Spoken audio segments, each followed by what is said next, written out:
नमस्कार, मैं doctor A के मिश्रा सूर्यांश एजुकेशनल एकेडमी के यूट्यूब चैनल पर आप सभी का स्वागत करता हूं। दोस्तों, हम लोग स्वतंत्र प्रांतीय राज्य पढ़ रहे हैं। स्वतंत्र प्रांतीय राज्य के अंतर्गत हम लोगों ने दो राज्यों को पढ़ा। पहला हमने पढ़ा जौनपुर, दूसरा हमने पढ़ा बंगाल। ठीक है, जौनपुर को भारत का सिराज कहा जाता है और बंगाल को पूर्व का सिराज कहा जाता है। और आप ये जानिएगा, बहुत महत्वपूर्ण बात है कि दिल्ली सल्तनत के इतिहास में सबसे पहला प्रांत अगर कोई स्वतंत्र हुआ दिल्ली सल्तनत से तो वो कौन था? बंगाल था।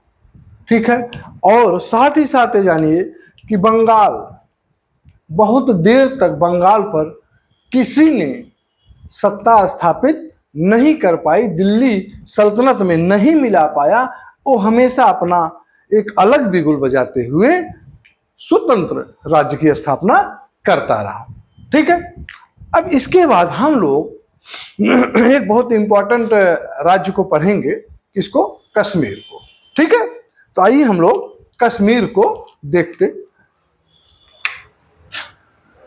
स्वतंत्र राज्य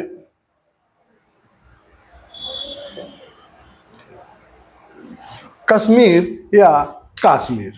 ठीक है, देखेंगे जो कश्मीर जो है ये मध्य युग का आरंभ जो है 1320 ईस्वी में मंगोल आक्रमण के साथ होता है। क्या यहाँ कश्मीर में मध्य युग का आरंभ कब से होता है?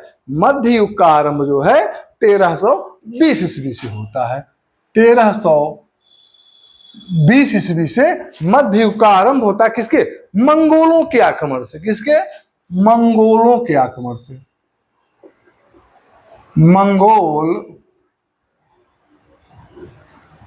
मंगोल आक्रमण से मध्य युग की शुरुआत कश्मीर में होती है। और मंगोल आक्रमण कब होता है? 1320 ईस्वी में।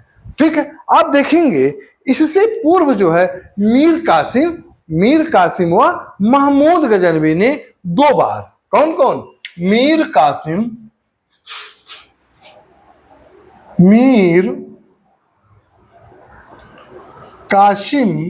और कौन? महमूद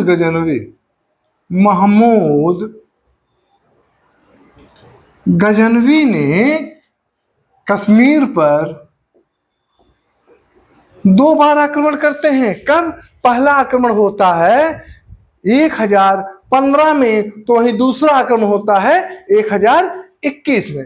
पहला आक्रमण 1015 में, दूसरा आक्रमण 1021 ईस्वी में होता है।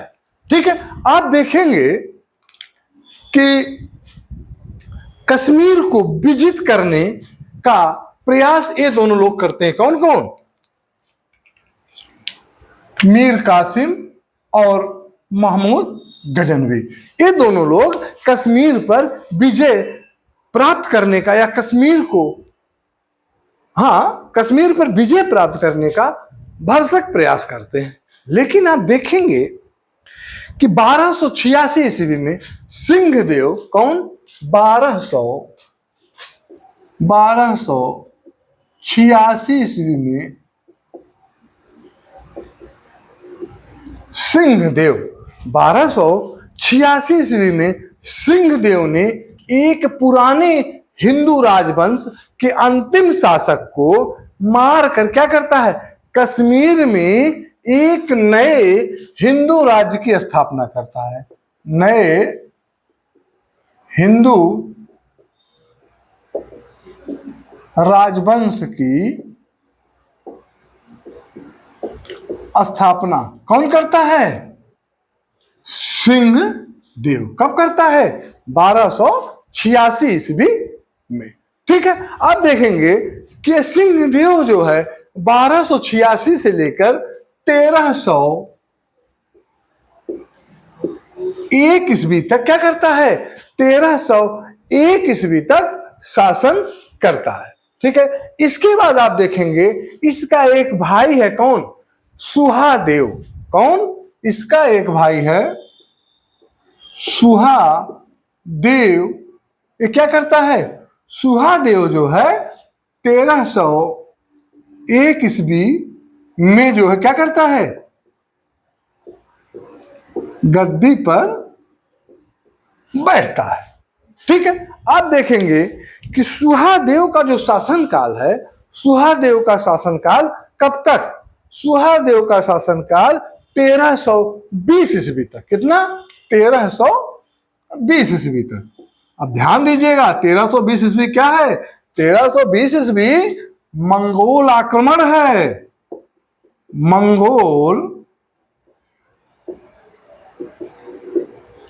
मंगोल आक्रमण तक जो है ये शासन करता है। आप देखेंगे कि मंगोलों ने सुहादेव के समय जब कश्मीर पर आक्रमण करता है तो वहां कश्मीर पर ऐसा कह सकते हैं कि कश्मीरी जनता का नरसंहार किया मंगोलों ने। और आप देखेंगे किसके नेतृत्व में ये जो मंगोल आक्रमण हो रहा है, किसके नेतृत्व में हो रहा है? मंगोल आक्रमण दलूचा के नेतृत्व में, दलूचा के नेतृत्व में यह आक्रमण हो रहा है और यह कश्मीर में बहुत बड़ा नरसंहार करता है। और आप देखेंगे कि जो सुहादेव हैं, जो ये सुहादेव हैं, ये क्या करते हैं? यह जो है बिना लड़ाई किए, बिना युद्ध किए ही युद्ध का मैदान छोड़कर ये क्या करते हैं? बिना लड़ाई किए युद्ध का मैदान छोड़कर क्या करते हैं? ये भाग जाते हैं। ठीक है, आप देखेंगे कि सुहादेव के समय में जब कश्मीर में सुहादेव का शासन था तो उस समय 3 शरणार्थी आए थे। कौन? 3 शरणार्थी। 3 शरणार्थी थे। कौन कौन थे? अब देखिए, नंबर 1 रिचन। कौन है? नंबर 1 रिचन है। रिचन क्या था? लद्दाख के शासक राजवंश से संबंधित है। किससे? रिचन जो है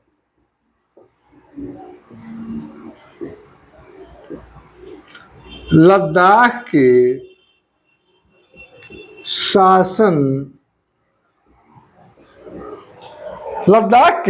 रिचन जो है लद्दाख के शासन राजवंश से संबंधित था। तो दूसरा आप देखेंगे दरिस्तिक, दूसरा है दरिस्तान। दरिस्तान में आया लंगरचक। कौन आया? दूसरा लंगरचक। कहां का? दरिस्तान के राजवंश का। तो वहीं आप तीसरा देखेंगे, वहीं जो हम तीसरा देखेंगे, तीसरा क्या है? शाह मीर था। कौन था तीसरा? तीसरा जो है शाह मीर। ठीक है, ये 3 शरणार्थी जो है आए थे। अब आप देखेंगे मंगोल के आक्रमण के बाद क्या होता है? मंगोल के आक्रमण के बाद कश्मीर में क्या हो जाती है? कश्मीर में अव्यवस्था फैल जाती है। और इस अव्यवस्था का लाभ उठाकर ये जो रिचन है, ठीक है, रिचन क्या करता है? रिचन ने सत्ता पर अधिग्रहण कर लिया। ये क्या करता है? ये जो है सत्ता को हस्तांतरित कर लेता है। हस्तांतरित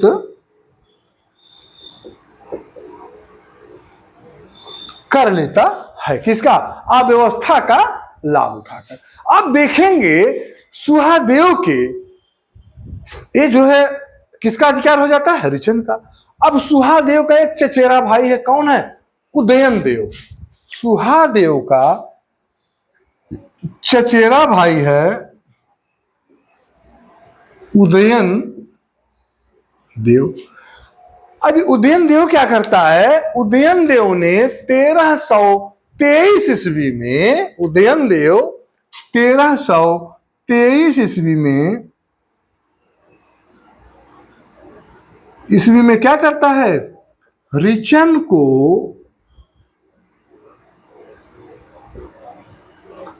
को पराजित कर देता है। ठीक है, रिचन को पराजित करता है और कब तक शासन करता है, 1323 से लेके 1339 तक। कितना, 1323 से लेकर 1339 तक उदयन शासन करता है। ठीक है, 1323 से 1339 ईस्वी तक, ठीक है, उदयन शासन करता है। अब देखेंगे इसके बाद इस शाहमीर आ जाते हैं। शाहमीर क्या करते हैं, शाहमीर जो है 1339 ईस्वी में, 1339 ईस्वी में शाहमीर जो है सुल्तान शमसुद्दीन की उपाधि, किसका, सुल्तान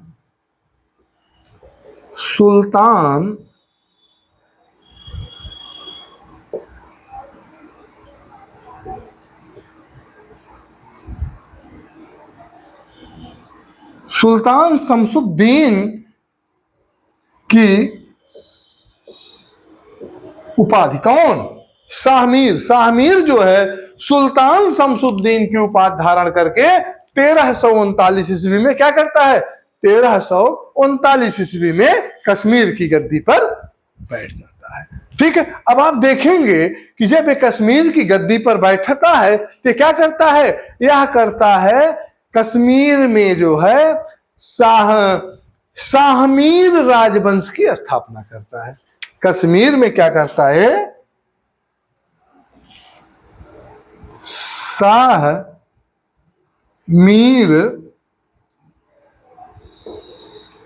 शाहमीर राजवंश की स्थापना कर देते हैं।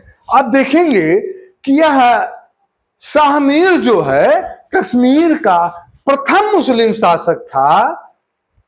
कौन, शाहमीर कश्मीर का प्रथम मुस्लिम शासक था जिन्होंने क्या करा था, जिन्हें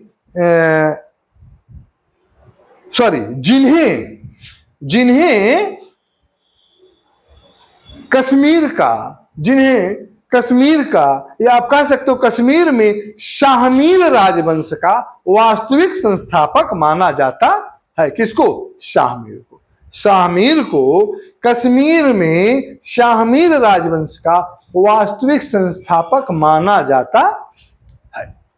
ठीक है, आप देखेंगे कि 1300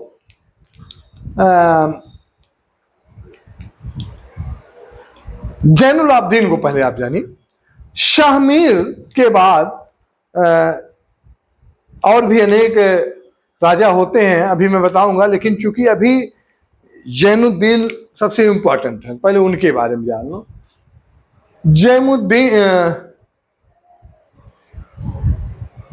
शाहमीर के बाद, ठीक है, 1420 ईस्वी से 1470, यहां से देखिए 1420 ईस्वी से 1470 ईस्वी तक कौन, जैनुल आबदीन। कौन, जैनुल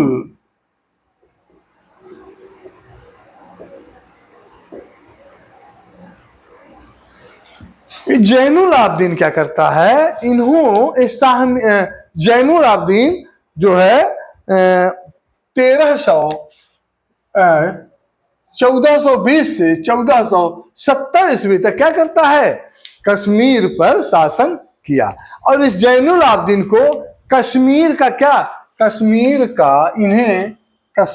का अकबर बोला जाता है। जैनुल आबदीन को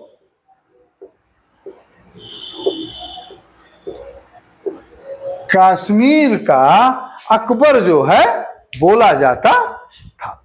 अब देखेंगे कि इन्होंने जो है कौन, जैनुल आबदीन ने क्या करा, महाभारत, इन्हीं के समय में महाभारत साथ ही साथ महाभारत तथा कल्हड़कृत या कह सकते हो कल्हड़ रचित राजतरंगिणी का फारसी में इसने अनुवाद करा है। महाभारत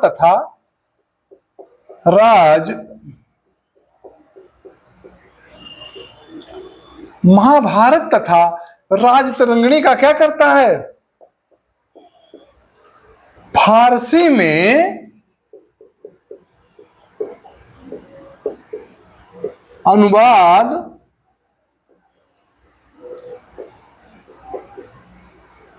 करवाया। ठीक है, आप देखेंगे और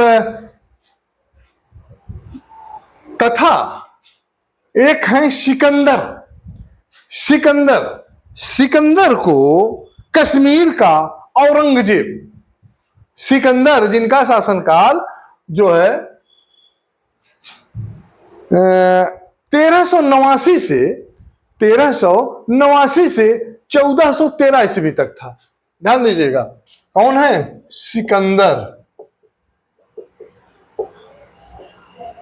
सिकंदर। इनका शासनकाल कितना है, 1389 ईस्वी से 1413 ईस्वी तक इन्होंने शासन किया। और सिकंदर को कश्मीर का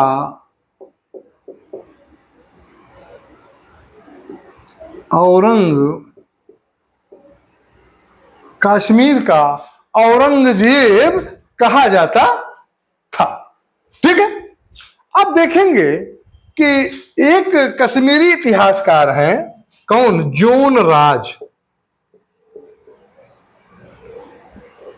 कश्मीरी इतिहासकार जोन राज हैं। और जोन राज क्या कहते हैं, जोन राज किसके बारे में लिखते हैं, कश्मीर का औरंगजेब सिकंदर के बारे में लिखते हैं। क्या लिखते हैं कि सुल्तान अपने कर्तव्यों को भूल गया, सुल्तान अपने कर्तव्यों को भूल गया और दिन रात वहां मूर्तियों को नष्ट करने में उसको एक नाम दिया, क्या, बुत सिकन। एक नाम दिया, क्या नाम दिया, बुत सिकन। बुत सिकन मतलब मूर्तियों का भक्षण करने वाला। बुत सिकन में जो है मूर्तियों को तोड़ने में आनंद जो है लेने लगा, या उसको आनंद आने लगा, मूर्तियों का भक्षण करने में आनंद आने लगा। उसने क्या करा, उसने मार्तंड मतलब सूर्य मंदिर, विश्व मतलब विष्णु मंदिर, ईशाना, चक्रवत एवं त्रिपुरेश्वर की मूर्तियों को तोड़ दिया। और आगे कहता है कि ऐसा कोई शहर, गांव या जंगल शेष नहीं रहा जहां तुरुस्क सुहा, उसका नाम लिखा क्या, तुरुस्क सुहा। औरंगजेब को उसने कहा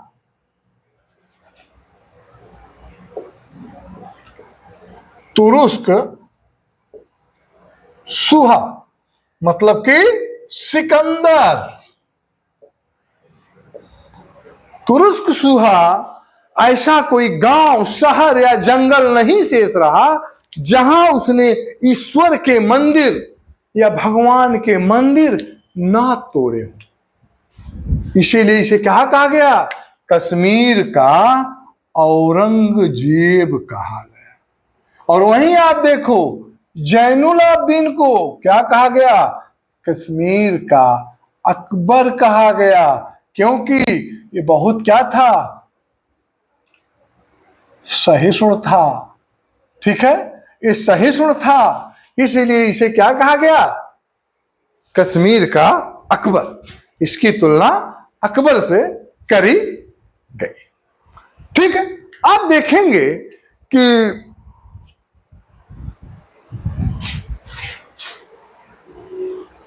ये जो है जैनुल आबदीन के बारे में कहा जाता है कि जैनुल आबदीन ने गो हत्या किस पे? गो हत्या व जजिया कर को प्रतिबंधित कर दिया था। जैनुल आबदीन क्या करता है?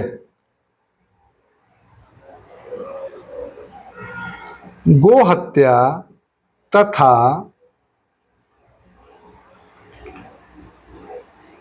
जजिया कर को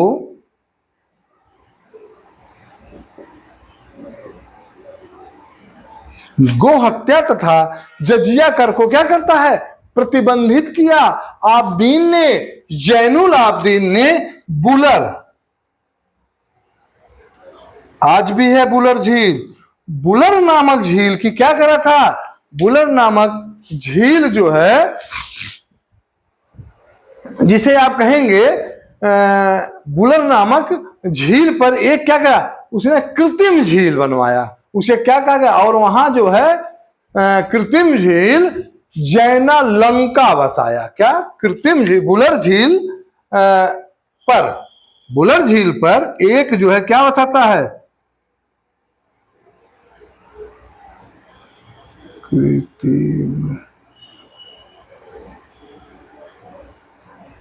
कृत्रिम एक कृत्रिम झील, क्या?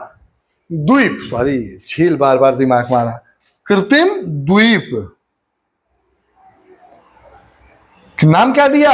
नाम दिया जैना लंका। क्या? जैना लंका। ठीक है, जैना लंका। चूंकि इसका नाम क्या था? जैनुल आबदीन, तो यहीं से जैना और लंका। ठीक है, जैना लंका नामक एक द्वीप बसाया।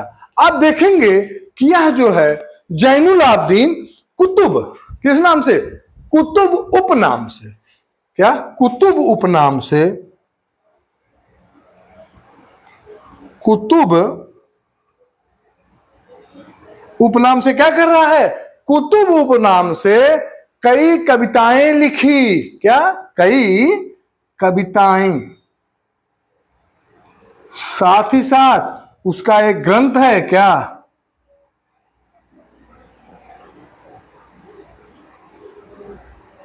उसका एक ग्रंथ है शिकायतनामा, जिसकी रचना कौन करा? जिसकी रचना जैनुल आबदीन ने करी थी।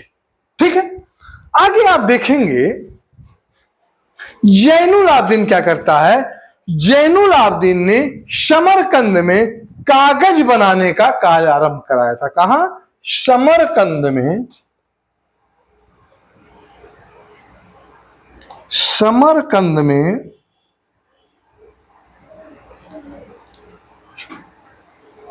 कागज बनाने का कार्य जो है आरंभ करवाया था। साथ ही साथ इसने हाजी खां हैदर शाह, कौन? जैनुल आबदीन। जैनुल आबदीन ने जो उपाधि ली थी, क्या? हाजी खां हैदर शाह। क्या? हाजी खां हैदर शाह। हाजी खां हैदर क्या? शाह। हाजी खां हैदर शाह के नाम से के उपाधि के साथ जो है जैनुल आबदीन कश्मीर के सिंहासन पर बैठा था। इसके शासन में,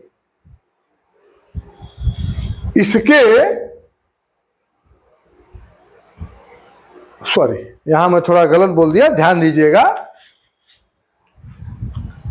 जैनुल आबदीन के बाद क्या होता है कि हाजी खां हैदर शाह की उपाधि। ठीक है, देखिए मैं गलत बता दिया, दिमाग और कहीं था। हाजी खां हैदर शाह की उपाधि से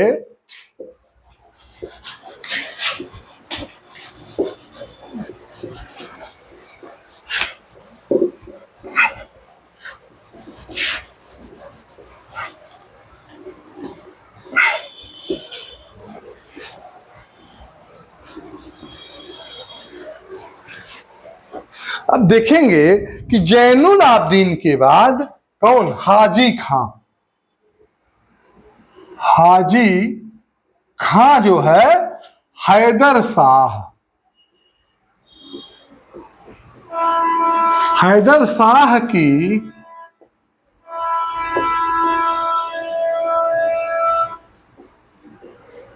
हैदर शाह की उपाधि धारण करके कश्मीर के सिंहासन पर बैठता है। और इसके शासनकाल में क्या होता है? इसके शासनकाल में इस वंश का क्या हो जाता है?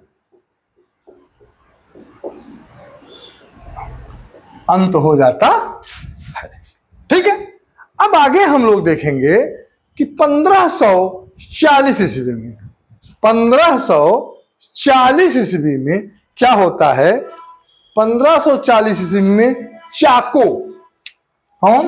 1540 ईस्वी में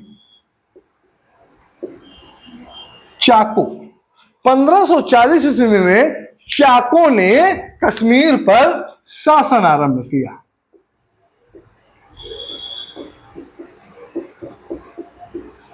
कश्मीर पर शासन जो है आरंभ किया। और आप देखेंगे कि यह जो है बाबर का एक रिश्तेदार है, बाबर का रिश्तेदार मिर्जा हैदर दोगलत। कौन? मिर्जा हैदर दोगलत। मिर्जा हैदर दोगलत जो है 1540 ईस्वी में गद्दी पर बैठा। और आप देखेंगे कि पहले क्या था? यह पहले जो है शाहमीर के वजीर थे। ये चाक जो है पहले क्या थे? शाह मीर के, पहले शाहमीर के वजीर थे। चाक जो है, चाक वजीर नसीरुद्दीन मोहम्मद। कौन? वजीर, चाक वजीर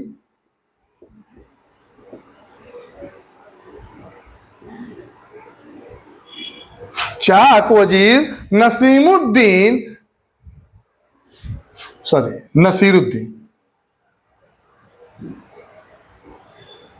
नसीरुद्दीन मोहम्मद यूसुफ, नसीरुद्दीन मोहम्मद यूसुफ गाजी। चाक वजीर नसीरुद्दीन मोहम्मद यूनुस गाजी को जो है मुगल ने हराकर क्या किया? इनको मुगलों ने हराकर क्या किया? अपने राज्य में मिला लिया या विलय कर लिया। ठीक है, तो ऐसा कहा जा सकता है कि, और ये कब होता है? मुगल जो है चाक वजीर नसीरुद्दीन मोहम्मद यूसुफ गाजी को हराकर कब मिलाता है? 1556 ईस्वी में। 1556 ईस्वी में अकबर ने, मुगल मीन्स अकबर, ध्यान दीजिएगा, अकबर ने क्या किया? इनको जो है कश्मीर को मुगल साम्राज्य में मिला लेता है। ठीक है, यहां तक समझ में आ गया। इसमें सबसे इंपॉर्टेंट कौन है? जैनुल आबदीन है। ठीक है, तो जितने इंपॉर्टेंट जैनुल आबदीन है, तो वहीं आप देखिएगा कश्मीर का औरंगजेब कौन? सिकंदर, जिसको तुरुस्क सुहा कहता है, जोनराज। ठीक है, इसको क्यों कश्मीर का औरंगजेब कहा गया? क्योंकि ये जो है क्या करता है कि सभी मूर्तियों को, कई मंदिरों को, सबको तोड़ डालता है। ठीक है, और इसे इसीलिए बुद्ध सिकिन कहा गया, मतलब मूर्तियों का भक्षण करने वाला इसे कहा गया। ठीक है, और बुद्ध सिकिन जो है औरंगजेब को भी कहा गया। और जैनुल आबदीन चूंकि जजिया कर पर उसने रोक लगाई, गोहत्या पर रोक लगाई, राज तरंगणी का, महाभारत का फारसी भाषा में अनुवाद कराया, ठीक है। और ये जो है सहिष्णु था, धर्म सहिष्णु था, इसलिए इसको जो है क्या कहा गया, कश्मीर का अकबर कहा गया, ठीक है। अब हम लोग आगे मालवा को पढ़ेंगे। किसको? मालवा को, ठीक है। तो आइए हम लोग पहले अब मालवा को देख लेते हैं, ठीक है। मालवा,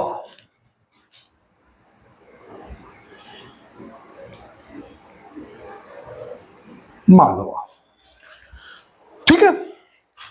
मालवा आर्थिक और सांस्कृतिक, मालवा आर्थिक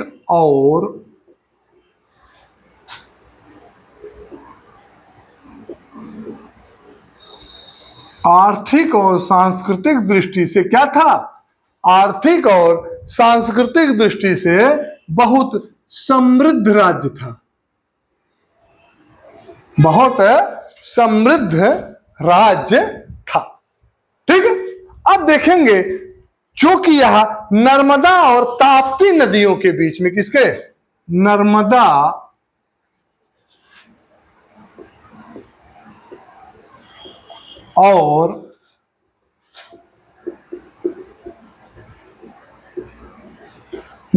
और ताप्ती नदी के बीच में पठारी क्षेत्र में स्थित होने के कारण,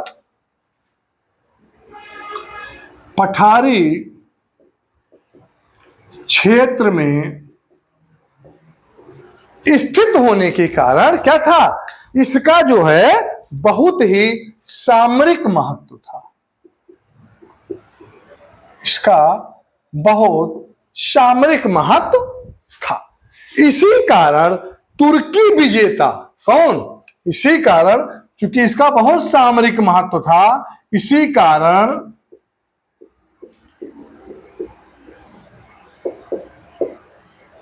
तुर्की विजेता, कौन? तुर्की विजेता या तुर्की विजेताओं की दृष्टि जो है मालवा पर हमेशा लगी रही या टिकी हुई थी, ठीक है। क्यों? क्योंकि स्थापत्य कला में, ध्यान दीजिएगा, क्योंकि स्थापत्य कला में मालवा, स्थापत्य कला में मालवा का सर्वोच्च स्थान था। का जो है क्या था? सर्वोच्च, मालवा का सर्वोच्च स्थान था, ठीक है। यहां आप देखेंगे कि यहां के सुल्तानों ने क्या करा? राजधानी, यहां की मालवा की राजधानी कहां है? ध्यान दीजिए, मालवा की राजधानी क्या है? मांडू। मालवा की राजधानी कहां है? मांडू। तो यहां के जो सुल्तान है क्या करते हैं? यहां की राजधानी मांडू में अनेक भव्य एवं सुंदर क्या महलों, मस्जिदों व मकबरों का निर्माण करवाया। किसका? महल का,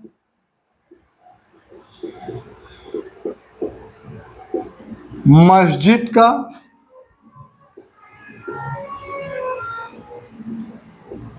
और मकबरे का। महल, मस्जिद, मकबरे का बहुत भव्य एवं सुंदर निर्माण करवाया। अब देखेंगे मालवा की राजधानी मांडू में अनेक स्मारकों के कारण जो है अनेक स्मारक बने थे। इस कारण क्या था? मांडू को अल्लाह प्रदायक नगर भी कहा जाता था। क्या? मांडू को क्या? अल्लाह प्रदायक नगर, मांडू को अल्लाह प्रदायक नगर भी कहा जाता था। क्यों? क्योंकि यहां अनेक क्या थे, स्मारक थे या मकबरे थे। मालवा जो है, अब देखेंगे कि मालवा जो है क्या, मालवा जो है गुजरात का प्रतिद्वंदी राज्य भी था। ध्यान दीजिएगा, मालवा गुजरात का प्रतिद्वंदी राज्य भी था। ठीक है, अब देखेंगे कि आरंभ में यहां परमार वंशी राजपूत, किसका, परमार वंशी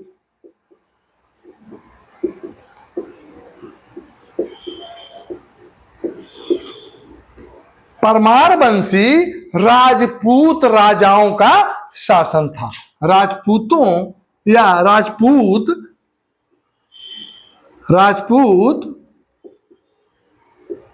राजाओं का शासन था। ठीक है, अब देखेंगे कि 1305 ईस्वी में कौन, 1300, ध्यान दीजिएगा, मालवा को 1305 ईस्वी में कौन, अलाउद्दीन खिलजी। 1305 ईस्वी में अलाउद्दीन खिलजी क्या करता है, अलाउद्दीन खिलजी ने मालवा पर विजय करके, मालवा पर या मालवा को विजित करके क्या करता है, दिल्ली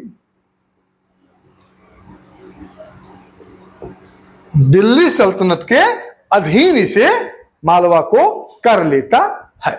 ठीक है, आप देखेंगे कि मालवा जो है 1436 ईस्वी में कौन, मालवा में जो है 1436, मालवा में 1436 ईस्वी में खिलजी वंश का संस्थापक कौन था, खिलजी वंश का संस्थापक महमूद शाह था।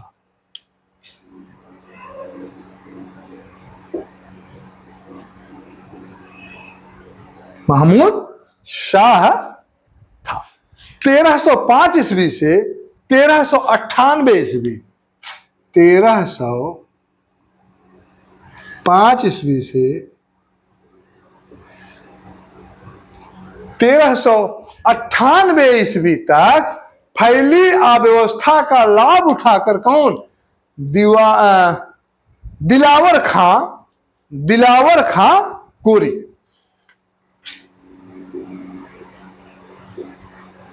दिलावर खां गोरी 1305 से लेके 1398 ईस्वी तक जो अव्यवस्था फैली थी, उस अव्यवस्था का लाभ कौन उठा रहा है, दिलावर खां गोरी। दिलावर खां गोरी इस अव्यवस्था का लाभ उठाकर कितने में, 1401 से 1402 ईस्वी में, 1401 से 1402 ईस्वी को क्या करता है, मालवा में जो है, मालवा में स्वतंत्र राज्य की जो क्या करता है, स्थापना कर लेता है। ठीक है, अब आप देखेंगे कि मालवा भी जो है या ऐसा कहा जा सकता है कि गुजरात की तरह, ठीक है,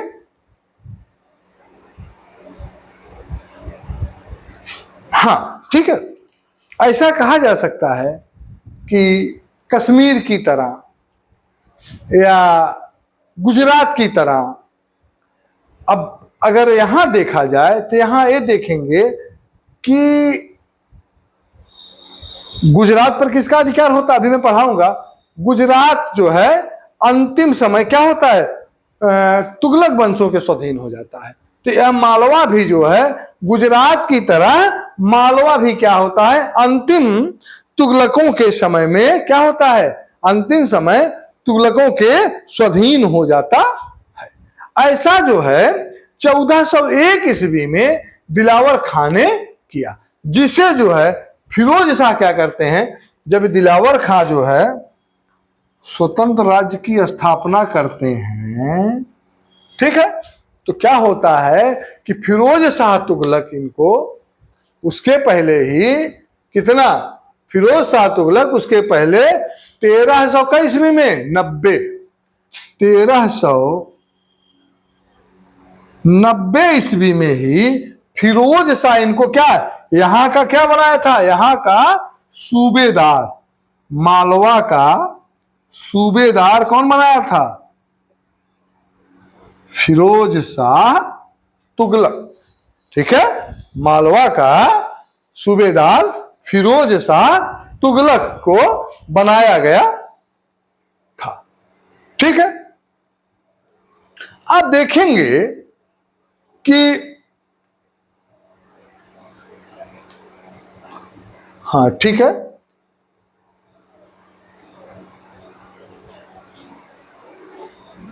अब इसके पूर्व 1390 में मालवा का सूबेदार है, लेकिन आप देखेंगे इसके पूर्व 1310 ईस्वी में, ठीक है, 1310 ईस्वी में,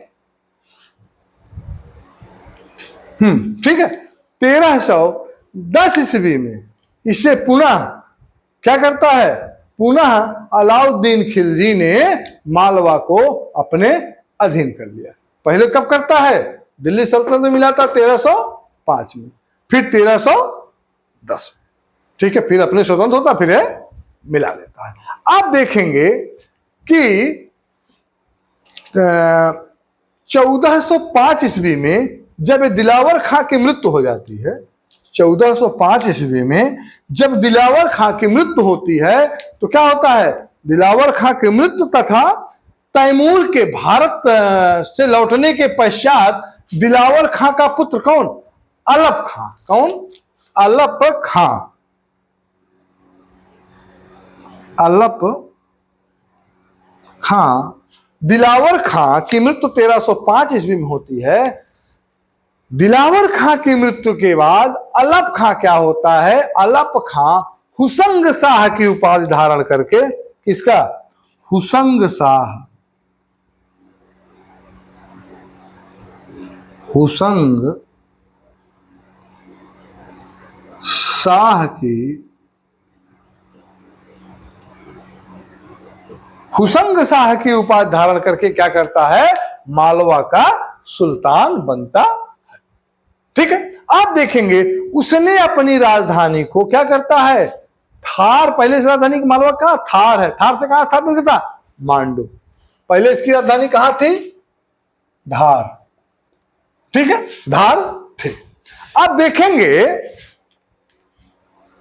कि नरदेव सोनी, ये कौन है, नरदेव सोनी एक जैन धर्म के संरक्षक है, जैनी है, ठीक है, नरदेव सोनी क्या थे, नरदेव से सोनी हुसंग शाह के क्या हैं,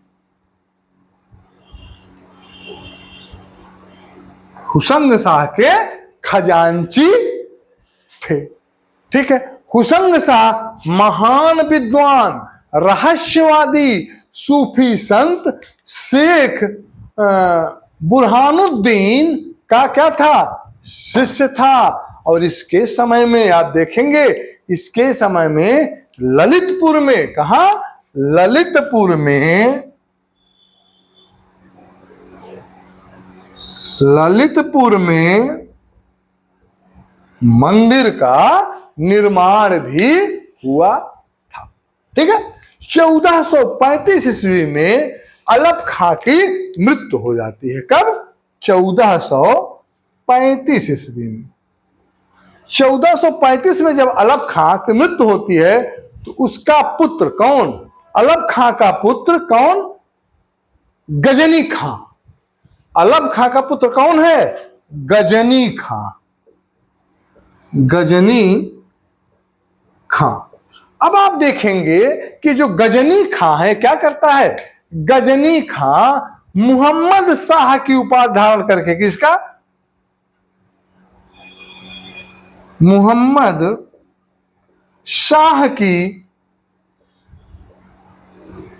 उपाधि धारण करता है और मोहम्मद शाह की उपाधि धारण करके मालवा की गद्दी पर बैठ जाता है।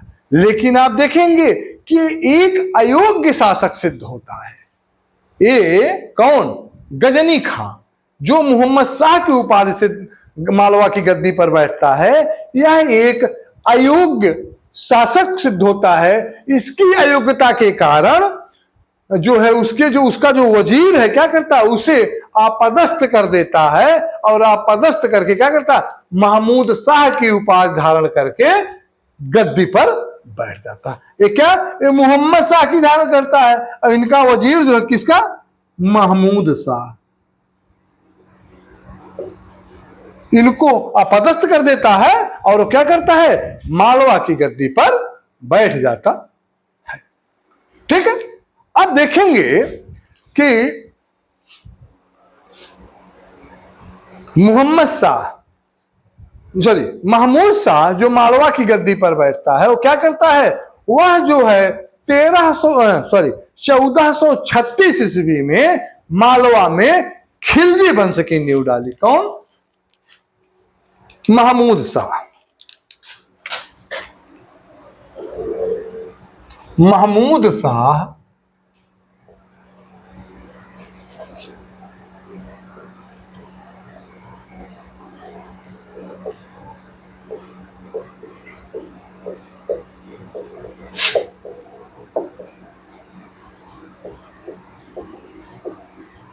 खिलजी वंश की नींव डाली। ठीक है। अब आप देखेंगे महमूद खां एक पराक्रमी शासक था। वह जो है महमूद खिलजी ने क्या किया, ये क्या है, ये महमूद शाह के नाम से मालवा की गद्दी पर बैठता है। तो चाहे महमूद शाह कहें या महमूद खां कहें, आप वही समझिएगा, किसको? महमूद शाह को। ठीक है। अब देखेंगे कि यह क्या करता है, यह महमूद खिलजी जो है मांडू, जो मालवा की राजधानी मांडू थी, वहां क्या करता है, वहां एक बहुत ही भव्य भवन या महल, जिसको कहा जाता था सात मंजिला महल। क्या? सात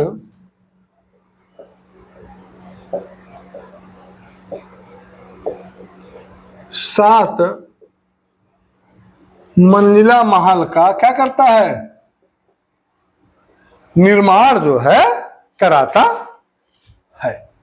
निसंदेह ऐसा कहा जा सकता है कि महमूद शाह या महमूद खां या महमूद खिलजी क्यों आया? चूंकि खिलजी वंश की नींव रखी।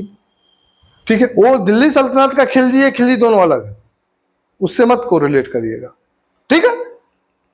अब देखेंगे कि ये जो है महमूद खिलजी क्या करता है, महमूद खिलजी मालवा के मुस्लिम शासकों में सबसे योग्य या सबसे अधिक योग्य था। मालवा में जितने भी मुस्लिम शासक हुए, सबसे योग्य अगर कोई था, कौन था? महमूद खिलजी था। अब देखेंगे कि महमूद खिलजी के पद को मिस्र के खलीफा ने उसके पद को स्वीकार किया। मिस्र के खलीफा ने महमूद शाह, जो खिलजी वंश का संस्थापक था, जो महमूद खिलजी के नाम से प्रसिद्ध हुआ, वो क्या करता है, उसके महमूद खिलजी नाम को जो है मिस्र का जो है खलीफा है, उसके पद को स्वीकार करता है। तथा खिलजी ने क्या करा, सुल्तान अबू सईद के यहां से आए दूत मंडलों का क्या करा था, स्वागत किया था। ठीक है। आगे आप देखेंगे कि 1469 ईस्वी में महमूद खिलजी की मृत्यु के बाद 1469 ईस्वी में किसकी मृत्यु होती है, महमूद खिलजी की मृत्यु के बाद क्या होता है, उसका पुत्र गयासुद्दीन, कौन? इसका पुत्र गयासुद्दीन मालवा की गद्दी पर बैठता है। लेकिन आप देखेंगे कि किसको गयासुद्दीन का पुत्र, गयासुद्दीन का पुत्र जो क्या करता है, जहर देकर मार डालता है। ठीक है, जहर देकर मार डालता है और खुद जो है नसीरुद्दीन शाह, खुद क्या करता है, नासिरुद्दीन शाह की उपाधि धारण कर मालवा की गद्दी पर बैठा। ठीक है, खुद क्या करता है कि खुद गयासुद्दीन का पुत्र जो है क्या करता है, जहर देकर मार डालता है और मरने के तत्पश्चात क्या करता है कि नासिरुद्दीन शाह की उपाधि धारण करके मालवा की गद्दी पर बैठता है। और आप देखेंगे कि इसकी भी मृत्यु किससे, बुखार से, इसकी मृत्यु बुखार से होती है। और ये कब मरता है, यह जो है 1512 में, इसकी मृत्यु जो है 1512 ईस्वी में होती है। किससे, बुखार से पीड़ित होकर इसकी मृत्यु हो जाती है। अब देखेंगे कि इस वंश का अंतिम शासक कौन है। इस वंश का जो अंतिम शासक है वो है आजम हुमायूं। कौन है, आजम हुमायूं। आजम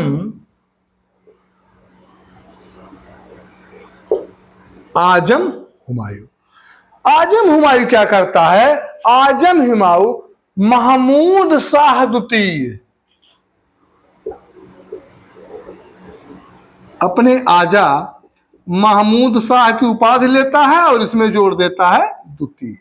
महमूद शाह द्वितीय की उपाधि धारण करके सिंहासन पर बैठा और क्या करता है, ये गद्दी पर बैठता है और अपना वजीर किसको नियुक्त करता है, अपना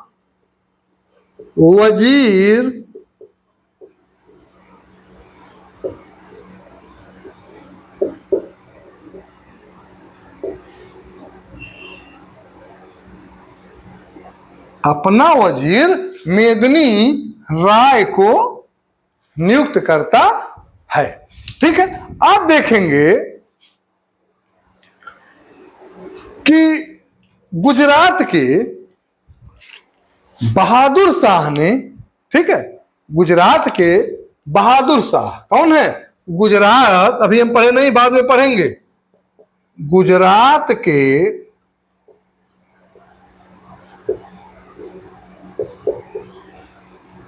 बहादुर शाह क्या करते हैं, महमूद शाह द्वितीय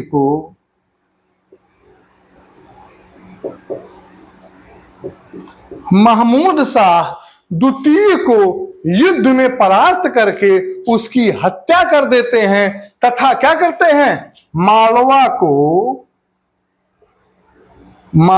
को गुजरात का अभिन्न अंग बना लेते हैं। ठीक है, इसके बाद हम लोग किसको देखेंगे, गुजरात को देखेंगे। ठीक है, इसके बाद हम गुजरात को देखेंगे। गुजरात में 2-3 शासक होते हैं।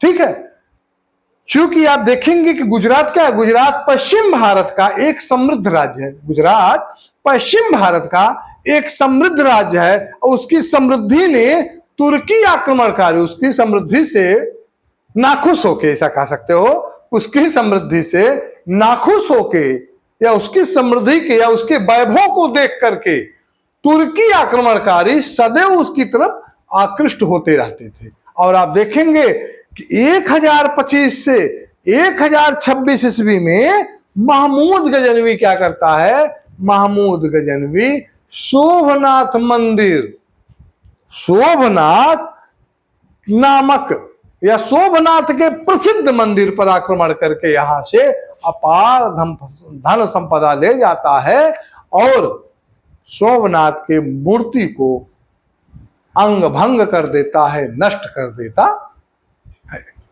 ठीक है, आप देखेंगे कि 1297 ईस्वी में अलाउद्दीन ने क्या किया था, जब दिल्ली सल्तनत में खिलजी वंश का शासन होता है, जब जलालुद्दीन मोहम्मद खिलजी की हत्या होती है,